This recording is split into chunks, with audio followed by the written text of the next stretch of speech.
আর যারা বিয়ে করো নাই, বিয়ের আগে 4-5টা করে প্রেম করবা। আরে আমি বলছি তো করবা, সমস্যা কি? ফতোয়া যা দেওয়ার আমি দিব, তোমার টেনশন করা লাগবে না।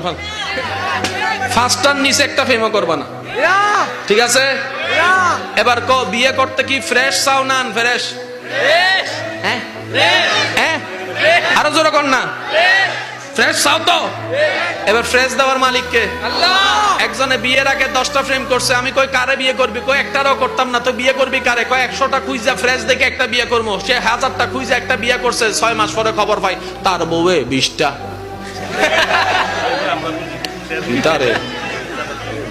হ্যাঁ কিরে তুই 20টা?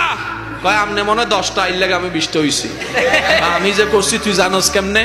কয় আপনার আল্লাহ তো বলেছেন পবিত্রের জন্য রাখা হয়েছে পবিত্রকে, অপবিত্রের জন্য রাখা হয়েছে অপবিত্রকে।